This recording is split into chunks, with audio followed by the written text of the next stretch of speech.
সাবধান 2024-এর সেই রেকর্ড ভাঙা গরম কি আবার আসতে চলেছে 2026-এ। আবহাওয়া দপ্তরের রিপোর্ট শুনলে আপনার কপালেও ঘাম জমবে। তাহলে পশ্চিমবঙ্গ কি আগুনের গোলা হতে চলেছে? আবহাওয়া বিশেষজ্ঞদের মতে 2026 সাল হতে চলেছে ইতিহাসের অন্যতম উষ্ণ বছর। গরমের টেলার শুরু হয়ে গেছে ফেব্রুয়ারি থেকে। উত্তরবঙ্গের বেশ কিছু জেলা তাপমাত্রা 33 ডিগ্রি ছাড়িয়েছে, এটা স্বাভাবিক তাপমাত্রার থেকে বেশ খানিকটা বেশি। আর দক্ষিণবঙ্গ সেখানে পারদ চড়তে শুরু করেছে হু হু করে। পশ্চিমের জেলাগুলিতে বিশেষ করে বাঁকুড়া, পুরুলিয়া, ঝাড়গ্রামে এবার লুয়ের দাপট দেখা দিতে পারে। কলকাতা এবং তার সংলগ্ন এলাকায় আর্দ্রতাযুক্ত ভ্যাপসা গরমে জনজীবন কষ্টকর হওয়ার আশঙ্কা রয়েছে। আইএমডি জানাচ্ছে এবার হিট ওয়েভ বা তাপপ্রবাহের দিন সংখ্যা বাড়তে পারে।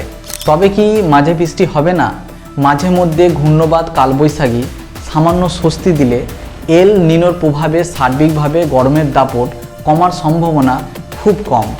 সমুদ্রের উপরিভাগের তাপমাত্রা বেড়ে যাওয়ায় এবার গরমের দাপট কিংবা গরমের মেয়াদ লম্বা হতে পারে। তাই এখনই সাবধান হন, পর্যাপ্ত জল খান, দুপুরবেলায় বাইরে বেরোলে ছাতা ব্যবহার করুন এবং ঢিলে ঢালা সুতির পোশাক পরুন।